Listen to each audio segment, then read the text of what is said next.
Hello, and welcome to Fresh Blood, a podcast about killing it after 40, where we prove that new blood does not necessarily equal young blood.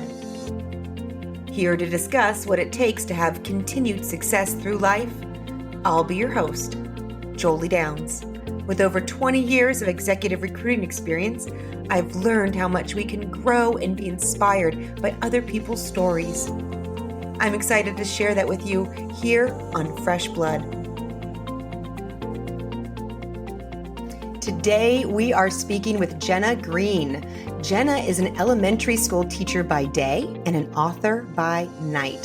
Her novel, Reborn, won the 2019 Moonbeam Children's Book Award. She is also the co-host of Quill and Ink, which is a podcast for Booklovers, and is part of the Authors On Air Network. Jenna, thank you for joining us on Fresh Blood. I'm looking forward to learning more about your journey. Could you tell us a little bit about your path, especially from teacher to author? I'm curious about that. They went hand in hand. I think I got my first story published when I was 17. Oh. My book Imagine, the first draft I wrote when I was in university. Now, that draft was not pretty. That's okay. That's what writing is. It's something you have to practice at. Mm-hmm. And there's just no way to get better at writing unless you write. Yeah. So my teaching career went hand in hand with my writing career, and I taught middle school for 11 years. Mm-hmm. So writing YA when I'm teaching YA, they go hand in hand. Obviously now I'm teaching the younger kids, but I still have that YA experience. I'm starting to dabble a little bit in picture books and things like that, but YA will always be my first love. I love that you have tied this all in. Personally, I think that's really brilliant. And I love that you're expanding too into different things. So I'm not too sure where to start. Now, I think with the fact that you wrote your first book at 17, I find that incredible. Can you tell me a little bit about that? Were you published at that age too? So when I was 17, I had a short story. Okay. In one of those Chicken Soup for the Soul books. I think it was good for you. Yeah. And then I was trying to be a poet for years and years. That's what I really wanted to be. And I wrote poetry for years, and they kept saying, you are too wordy, you're too prosy, you should not be a poet. And so then I was like, oh, maybe I should write something longer. Short stories are tricky. I don't know how. There I struggle with. I don't even really write books. I write series. No wonder I couldn't be a poet. I was meant for more. And then I guess I was 19, 20. I was in university. Obviously, I'm working really hard, but I was also dirt poor and had no TV. And so what else to do on the weekends? If university semesters are really hectic, but you also have the big summer. So it was work. And then I wrote for something to do. I love it. So did you always have that drive in you from an early age? Yes. My grade 2 teacher made the mistake of telling my parents I had a talent for writing, and I went with it. I was like, oh, then I better write. I remember in 4th grade, I typed up some story I wrote on my mom's typewriter. Love it. We had a computer, but I don't know if she's going to let me use it. Typewriting, right? Yeah. So I typed it on her typewriter. Ding, ching. Yeah. And I took it to class, and my teacher read it. It was a big star. So 4th grade. I love it. I think that's great. And you know what? I think that's really important, because how you mentioned that your teacher in 2nd grade said that you had a talent for writing. Because I find that when we're told something like that, it really opens something up inside of us. Oh yeah, wait a minute, I can do this. It's almost like giving permission to go after it. Yeah. So, and my dad is a scientist. He was like, and my mom was a secretary for a while, and then she was a stay-at-home mom, and then she was a librarian. But she's like, if the teacher said, oh, she has real talent here as a writer, you should get her a journal. They were like, all right, here's 10. They might not know a lot about writing or the writing process, but if you say your kid could benefit from this, they're going to do it. Awesome. They are going to jump on. That's the kind of parents they are. That's the kind of parent I hope to be. If they tell me my kid has a talent for high jump, I'll be like, okay, I don't have to coach her, do I? I just buy the pole and the mat and get her a coach and encourage her. There you go. I don't know any high jump techniques. I'm just going to support her. Go high jump. Perfect. Yes. Or whatever her talents may be. Yeah. Exactly. I'm right there with you. My boys love baseball. I admit I am not a fan of baseball, but I am driving them there and making sure they have all their opportunities. So So now, before we move on, I'm kind of curious because you mentioned the Chicken Soup for the Soul book, and I loved those books, especially growing up. They were so near and dear to my heart during some dark times. What was your story about? It was just really short. It was just like a page and a half, and it was just like a little kind of memoir-y thing about loving. I can't really remember the content of it. I have it somewhere, but Okay, well, just about loving yourself before you go seek out boys, or mm, why does this boy not like me, or what about this boy, and what about, who right, cares? right. Do you like who you are? Hmm. That's what matters, and that's where Ooh, we yes. start. I feel you on that. I've been Mm. thinking a lot about this lately. All the movies, I'm watching all the movies about, just the love, and it's about the wedding and getting that engagement. And I'm like, where's the movie about the self-love? I want to see that. I think that might Yeah. be really empowering. Anyway, so tell me, what do you feel has been the path to your success with your writing? Because you have consistently been writing and being successful with this over many years, which is something that a lot of people would love to do. I guess keeping at it. There was a good 10-year dry spell between that short story being published and a book being published. Well, you were 17. I do my teaching Yeah. career, and when I had to get better, I had to write a bunch of bad books. And Mhm. then I had to have them submitted, and people tell me these are not good. And you have to go through that. And then once you finally start to write something kind of good, then you have to go through with the publishers and the editors, and they're like, it's still at this point. And that's a hard pill to take when your editor sends you, here's your edits, and it is all red.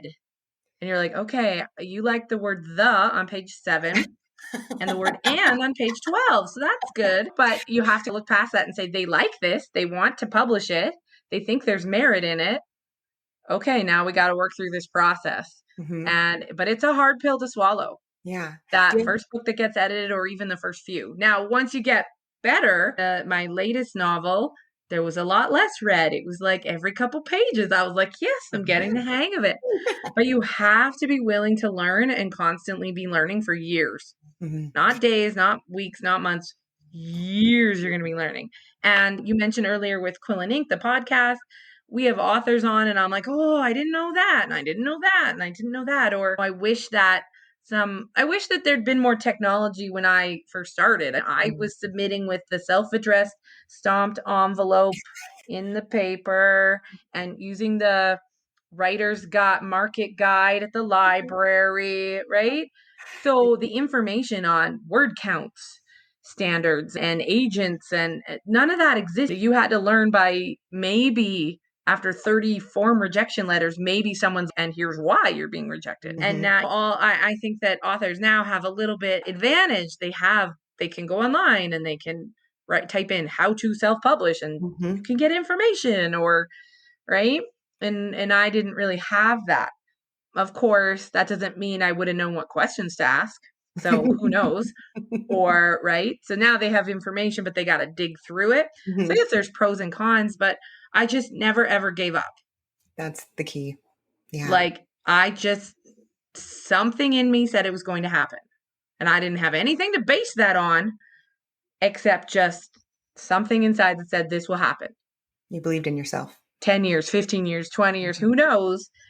But just keep plugging away. And then once it finally did happen, then things kind of went from there. Like, it was a bunch of things. Mhm. Like, this book's going to be published by these people, and this book's by these people. And now this publisher is going to contact me and say, hey, want to put a novella in this collection? I'm not even seeking people out. And hey, Right. you want to do a podcast? So if you can just be really patient and stick with it and just keep digging away, eventually things will come your way. But it's a Mhm. lot of hard work, and it's so much patience, Mhm. and you just have to have faith. And that's all you're going to get back is Yes. rejections, because they're not That's life. publishers and Mhm. agents. They don't have a whole lot of time. They might be like, and here's why we don't like it. But for the most part, they're just going to say, no, thank you. Mhm.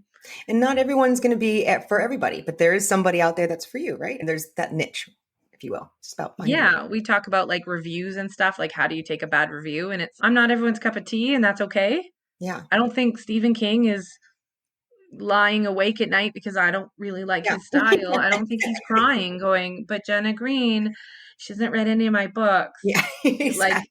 I hate Wuthering Heights. I think it is a horrible book. But that doesn't mean that it's going to be like taken off the shelf and no longer be a classic. I like this book and I don't like this. So if someone doesn't like my book, okay. Yep. Maybe they don't like, okay, maybe they need something else. They need to read a Western or something. I don't know, but it's okay. It's okay. I love this perspective. It's so important. It is okay. I actually want to go back really quick because talking about the rejection and being okay with that, I'm curious because this is important. This is something that we all deal with, the ego. It's our egos are flaming up all over the place. Do you have any advice for people when they have to deal with that, not a blow, that hit to the ego, if you will, and you have to deal with it and get through it? Do you have any advice for that? Ugh. It's okay to cry. Yes. It's okay to be like, really? Like for my Imagine series, the first book got a lot of good reviews, but it also got a lot of bad reviews. And people are like, book's juvenile. And then someone in the review column was like, it's a YA book. Does no one else know that? Like one of the characters is 10. Yeah. Did you expect Shakespearean dialect here? And so you can have a sense of humor about it. Or did you not know you were reading a children's book when you said it was like a children's book? No? Okay. And then there's two phrases, and one is Stephen King, but I never know which one's his.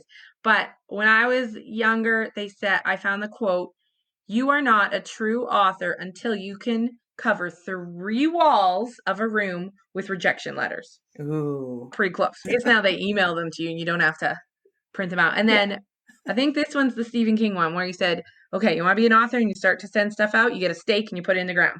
And then every time you get a rejection letter, you put it on the stake. And when you get all the rejection letters and it gets all the way to the top of the stake, you go get a new stake. Yeah. And you just keep going. Yes. That is, you know what? Honestly, that's a key to success right there. You just keep going. You just got to keep going. I think actors probably have to go through the same thing. Doesn't mean you're not a talented actor or actress. It might mean that you have brown hair and they wanted someone with blonde. It might mean you have 28 freckles and they only wanted someone that had 26 freckles. Yep. It's just a lot of it's just luck and chance and finding that right. I'm a recruiter, so I talk to people all the time when we're interviewing. You just have to keep going until you find that right place. And same with that interviewing too, like you were saying with the feedback with the rejection letters.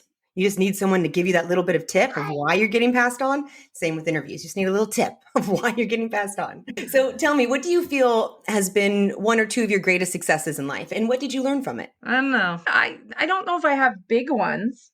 I just have a lot of like little ones, like getting a student to open up to you or helping someone that's struggling or raising a kid that is silly and smart and goofy and creative or writing a book. Like, I know that we all want to be published and we all want to win awards and we want money. But if you talk to other people, they're like, you wrote a book? Oh my goodness. Like they admire you for that. Yeah.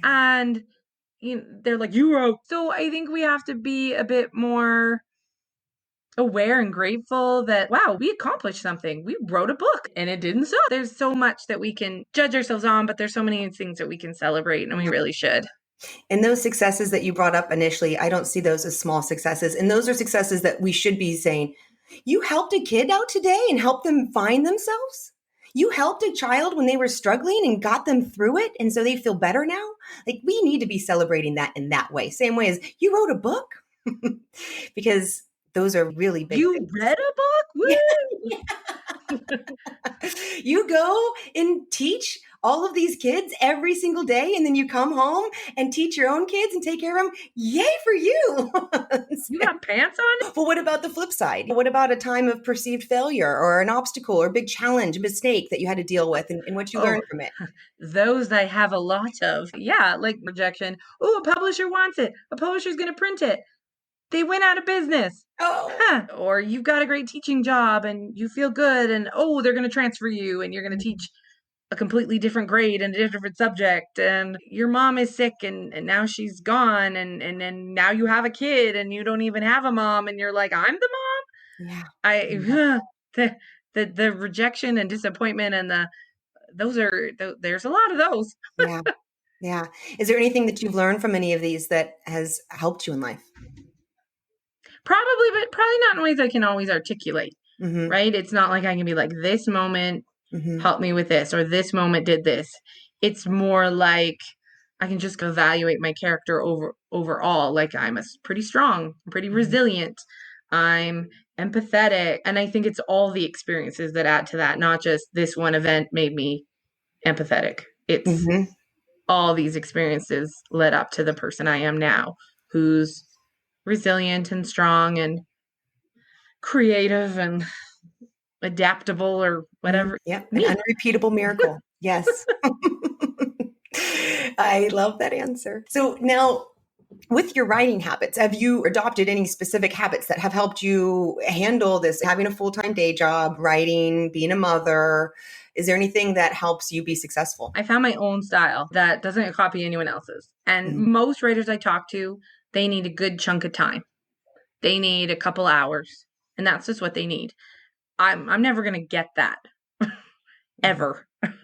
And I don't think I would do well anyway. Like after an hour, my back would hurt and I'd get hungry. And so I don't go online and look at, we'll just throw Stephen King out there again. I don't look at his style. I've learned that my style is my style. I daydream for a couple days and then I sit down and I write a scene. And that scene might be 2 paragraphs or it might be 2 pages. On average, I write for half an hour. Sometimes it's 20 minutes. Sometimes it's 1 sentence and it's this sentence is horrible and I'm having trouble getting it out.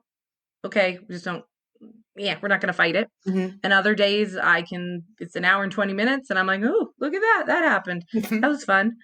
But my style, my time, I know a lot of writers, they set like word count goals. Like I'm going to write this many words today. That's not going to work for me. It works for other people. It works for my co-host on Quill and Ink. She needs that big chunk of time. But I don't know, if I say I'm going to write 5,000 words today, there's a good chance 4,000 of them will be crap that I then have to delete the next day. Why wouldn't I just write a paragraph that's brilliant and then go do some dishes, watch an episode of The Office, come back and write 2 more pages? Yeah. Right? And we all have to find what works for us. You got to embrace what works best for your life and your style. But new authors, they always are like, what are other people doing? Oh, they're doing writing sprints. I should. Or they're setting word count goals. I should. Or this famous person does this. Okay, but that's not you. And I think it comes a lot from teaching. You learn in ed that it's an art. And my style of teaching is not the same as the teacher across the hall. And it might be similar to the teacher downstairs, but it'll never be the same. And if you try to copy them, it'll never be authentic and it'll never really work because you're faking it. And you just have to do you. And if it works for you, great. And if it doesn't, change it up. Exactly. And that needs to be applied to everything. Everything. Thank you. Except driving. Okay. Absolutes don't work. You're right. Absolutes don't work. There's a few things better than that. Probably do the same, but for anything in that creative vein, you got to do it your own way. And my goal is to open my laptop every day. That's my goal. Yeah. And sometimes I'm talking about living your life. You got to live your life your own way. So yes, you got to make your decisions your own way. These are the things that you need to push forward in life. So now, what about through all the things that you've experienced in life? Is there anything that you've learned that has brought the most benefit to you? I've got a thicker skin along the way. That's helped. So sometimes when I was about 25, 26, I developed an anxiety disorder and it is horrendous and I wouldn't wish it on anyone. I hate it and I want to get rid of it. But I also sometimes call it my superpower because it's made me more in tune to other people's emotions or other people's sensitivities. And it's made me a better teacher and a better mom. And it sucks. But since I have it and I can't really get rid of it, I might as well try and see a flip side to it. And there are some benefits and some advantages. And it probably makes me a better writer of certain emotions and certain scenes. You can find the flip side on even something like that. Agree. And that's a key part of life is being able to find that flip side of things. Now, what helps you push through those types of feelings and whatnot? See, not normal in anything I do. So even my anxiety disorder, like I only have 3 triggers. So as long as you're not giving me a blood test or telling me I can't eat for 12 hours, I'm pretty good. Even with that, I'm different. But yeah, I like talking to therapists and stuff. I'm like, "Ooh, you're gonna let me talk about me? Ooh, fun." Therapy is amazing. I'm a big Yeah. proponent of therapy personally. Now, you mentioned your mom, losing your mom, and then having a child when your mom's not there. And and I'm sorry, I had the same experience. It's very hard.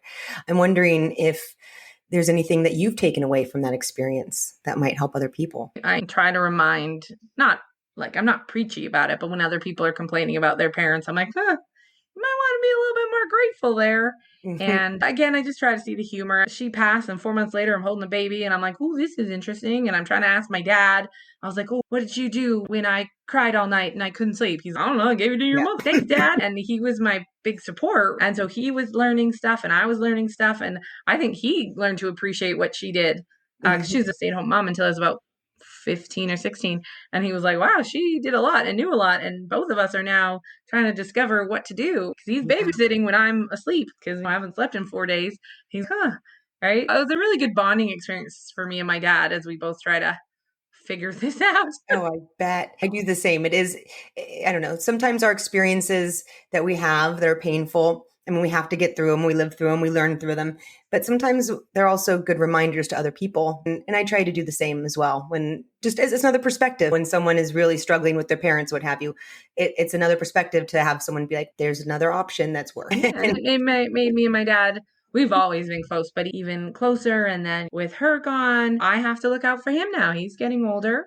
And I have to think about all the stuff he did for me. And now I have to do that for him. And so it made me more aware and a little bit more protective of him and just a little bit closer than we already were. Yeah, that's great. Yeah, I love that. Now, have you? I'm just curious because in your bio you have something that says you're a dragon boat coach. What is a dragon boat coach? So a dragon boat it's a boat that fits 20 paddlers, one drummer, and one steers person. So the steers person obviously steers the boat.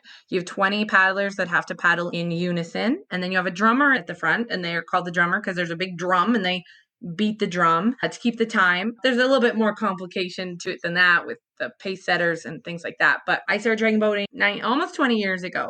And then I'm not much of a steers person because they have to have balance and stuff. I know the technicality of it, but I don't really do it. But I've paddled and I've drummed, and then I started coaching because there's not a lot of people that do it, you know? Fascinating. Yeah. Can someone go just try and do a dragon boat, or do you have to be a part of it? It's tricky. It's not like a canoe where you can just jump in. If you just jump in a dragon boat, you're missing like, No, you I probably, know, but is there like groups where you can be like, "Hey, I'd love to check this out. Could I come on your dragon boat with you?" And yeah.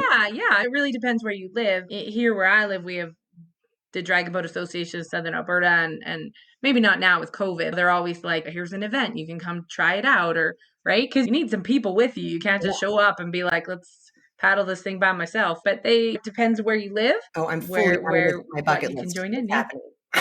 And I will email you when I do. I did it. It sounds fascinating. Have you, as being a reader, I'm curious, have you read any books or even like seen a talk or a video movie that had a big impact on your life that you think others would benefit All of them. I have from? a different one every month. Like I know when I went through the ed program to the Mhm. education program to become a teacher, the book Speak, I'd never read a book like that before. And that really inspired my book Heroine, like that a book could be about an issue like that, and the reveal at the end, the Hunger Games and Divergent with that rebirth of the dystopian movement. We hadn't had books like 1984 and Brave New World came out in like, the 50s and 60s, and then you have The Giver, but then there was a big gap, and then The Hunger Games came out, and then you had all the kind of that dystopian literature, that birth, right? And I just loved it, and the Reborn series is definitely in that dystopian Oh, good. genre, right? So everywhere. Yes, all books Great. all the time are Yeah. always inspiring me at all moments. Yeah. There's your I, answer. I hadn't heard the book Speak, so I'm going to have to look up that one and check that out. Lori Halse Anderson. Okay. All right. Very cool. Now, with your books, do you have any new ones coming out? So Reborn came out in 2019, and the sequel, Renew, comes out June 21st. Awesome. And give just a little recap on what they are in case listeners want to go check them out. Okay, so Reborn, we're introduced to a character named Lexel, and she's 16, and it kind of starts in a rough spot. She's being sold into slavery. So, that sucks. And the reason why is she has marks on her skin. She has 7 marks, and they're known as memory marks. And in the society that she lives in, they say that if you have these marks, you're a reborn. You've lived previous lives. You have connections to the past. And since you're privileged enough to have lived multiple times, then you must be a servant to once-borns, people that don't have that privilege of multiple lives. Wow. Now, we don't know if that's true or not. That's the mythology of the society, but is that true? Does she actually have a connection to the past? Has she actually lived previous lives? Or is this just an excuse to enslave people? So that's really what the first book deals with, her adjusting from freedom to slavery. At first, she's kind of like, okay, this is just how life is. But there's a young girl who's about 4 or 5 years old, and she's put in danger. So this makes our main character kind of step it up. Like, I can't allow that to happen to her. And so they're trying to get to safety. So in the second book, we've learned a few things that are true about this reborn myth, but there's still a lot of questions. They've reached safety, but if we know anything about life in the world, nothing's perfect. So the idea that you're going to just reach perfect safety and it will be idyllic and everything will be fine, no, right? You might be safe, but there's still this system that enslaves people. And so Lexel's really got the choice of, okay, I am safe for now. It's not perfect. There's problems here, but I'm safe for now. Can I live that way, though, knowing there's all these people that are slaves, including a friend who risked their life to help me? It's an important topic. And of course, there's all sorts of new problems and that. But the second book, the new one that's coming out, is really that core of what are you willing to do for yourself and what are you willing to do for others? Can you just sit idly by and see something bad or evil and just go, it's not affecting me right now? This is a conversation needed right now. That's good stuff. I'm going to be reading. And then, of course, we have some old characters returning, but also some new ones. And then your podcast is it's basically a recap on books. It's like a book review podcast. We interview authors. So we talk about them and their books and what they're working on. And then we just talk a lot about the writing process and all sorts, and the behind the scenes of authors and what they like and what they do and what works for them and their thoughts on editing and publishing and all sorts, genres and things like that. Oh, great resource. So one of those things that you would have loved when you were starting out. And you're giving it back. I love it. It's great. So before we wrap up, I'm going to ask you my favorite question. What are you sure of in life? That I am clumsy. You have in your bio that you're a clumsy dancer, right? Isn't that what it says? I do good when the music's on, when I'm following the choreography, but backstage, I'm just bouncing off walls and tripping over stuff. Having some fun. Is that the answer most people give? No? Okay. I usually get something different from everyone. I think I've gotten 2 of the same answer. But other than that, I always get something different, which is why I like to ask it, because I think it's fun to see what people come up with. There you go. But thank you so much for joining us. I appreciate your time, Jenna. I'll make sure and have your website and any other links that you would like in the show notes for people. And we appreciate it. Thanks for having me. I had so much fun talking with Jenna. I love how right away Jenna talked about writing her first book and that first draft was not pretty. And that's okay. You have to practice at something to get better. There is no way to be good at something without doing that something over and over and over again. So many people will get frustrated when they aren't good at something early on in the process, and they'll decide to give up, either because they think they aren't meant for it if they aren't immediately good, or they worry people will make fun of them as they make effort in these beginning stages, or they think, who am I? I'll never master this, and they simply let it go. Have you ever done that? I know I have in the past, but I've learned it's wonderful to try all kinds of things. If you try something and you really don't like it, it's okay to let it go. But if you try something and it sparks anything inside of you in any way, enjoy it, regardless of how bad you think you may be. It is not about how good you are. It is about chasing that spark. If you let go of your own self-judgments and limitations, focusing only on chasing that spark and enjoying the learning, you will become a master at anything in due time.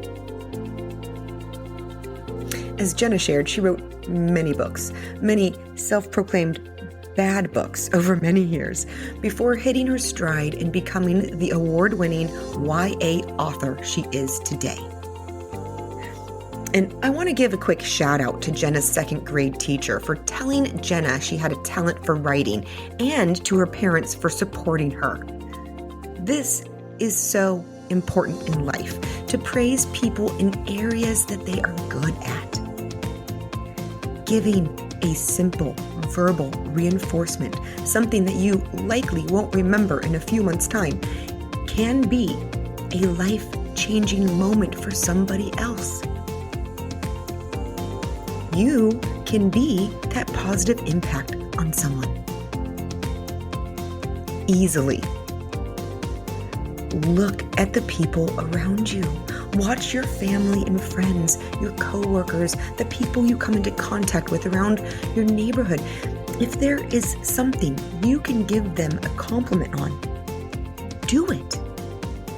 You never know when that positive comment could be so badly needed.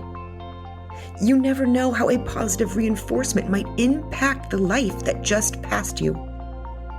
It costs you nothing, but could mean everything to the person in that moment.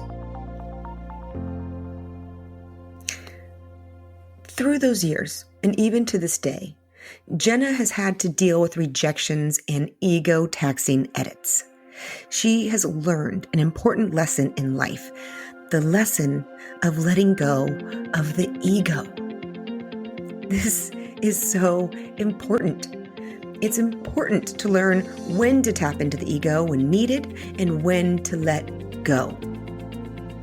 Ego will get in the way of your relationships and your learning. As Jenna shared, she used her ego in a positive way to keep her moving forward by believing in herself, doing the hard work, putting one foot in front of the other, and pushing past the rejections. She learned to let go of her ego when she needed to learn and develop strong relationships with her writing team. If you find you are struggling within any of your relationships, whether personal or professional, I ask, is your ego leading the way? What would happen if you dropped your ego and instead became curious? I urge you to find out. I absolutely loved what Jenna had to share about taking a bad review. She said, "Hey, I'm not everyone's cup of tea, and that's okay. That's okay. You don't need others' approval to be valuable."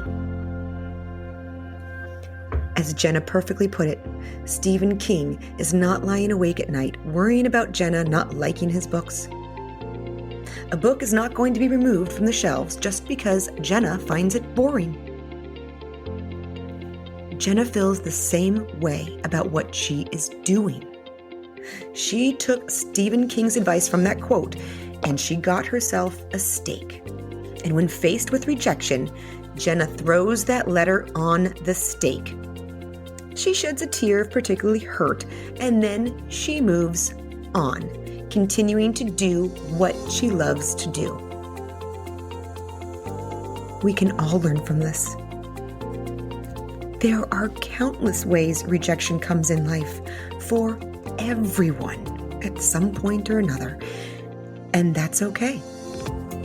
Let us all create our own personal mental stake in the ground, and every time you experience a moment of rejection, mentally take that moment and throw it on your stake. Remind yourself it's okay.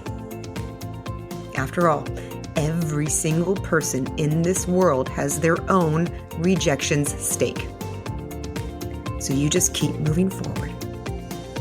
And I want you to own that mental rejection stake with pride, as the only way that rejection pile will rise is if you are out there personally growing, learning, and trying. And people, this is where magic can happen. Story after story has proven that our success grows by learning from the ashes of failure and rejection.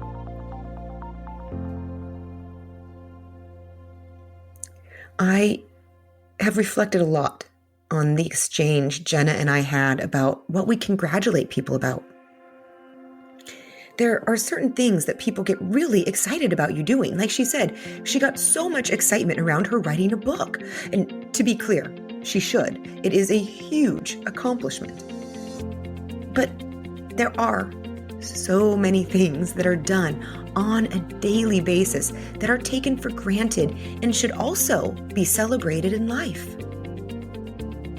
Often these things are done when there are few or no one else present, and they get no kudos, no slap on the back for these things that really are a very big deal for someone. Jenna is a teacher. Teachers have countless moments of positive impacts that stay with their students forever. Those moments are incredibly important, and they should be celebrated. What about when your internet goes out? People are sent out to fix that and get our badly needed connection going again. Shouldn't that be celebrated? Or the driver that picks up the elderly and disabled, safely taking them where they need to go and giving them the ability to be mobile? Or what about the new VP of People who straightens out a negative culture, creating a thriving, positive oasis? All of these should be celebrated. Just as much as hitting a home run, just as much as blocking a tackle or making a touchdown, just as much as writing a book. We are all making an impact in our own way. Do you ever dismiss what you bring to the table?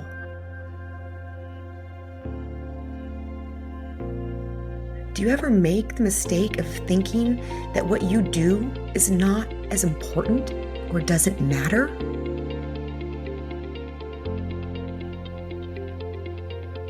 I know I have. But again, I'm learning. There are so many things we tend to judge ourselves on instead of looking for things we should celebrate ourselves for. I urge us all, moving forward, to every day look for those moments to celebrate, both in others and within ourselves. Let us all proactively notice all of those things to feel good about, that we do, that we see others do, and then give yourself and give others that pat on the back every time it's deserved.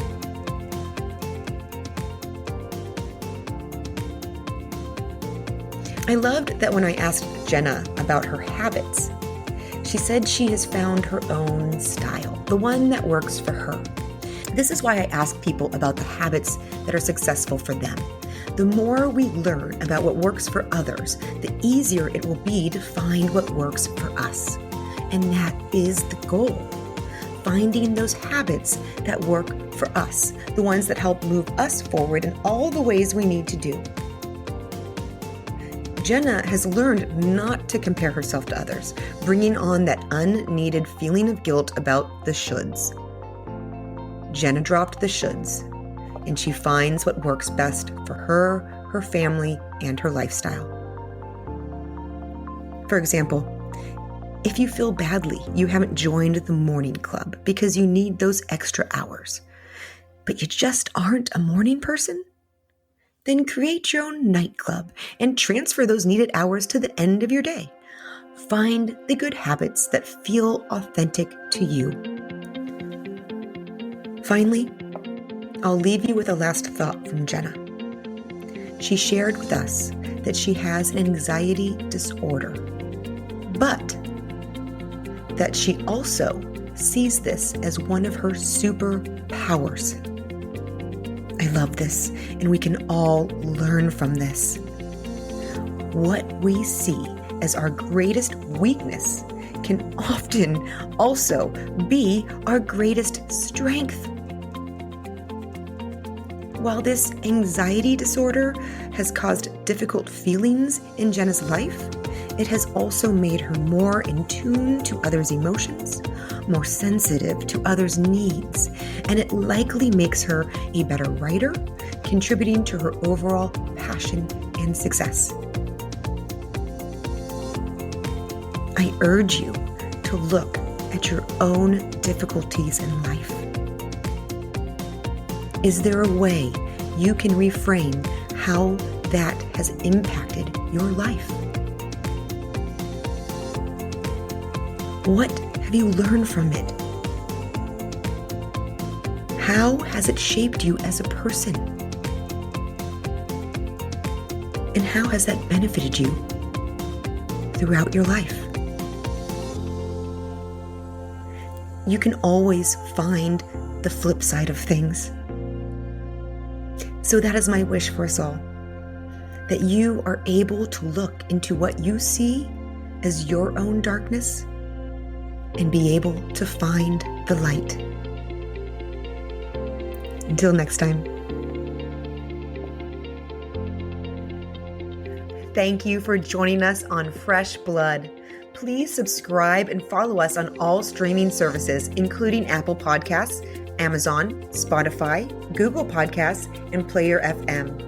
You can also follow us on Facebook and Instagram at Fresh Blood Podcast. I would love your help in spreading these stories and important messages. Please give us a like and share with a friend. Your help is greatly appreciated. I hope you make today a most fulfilling day.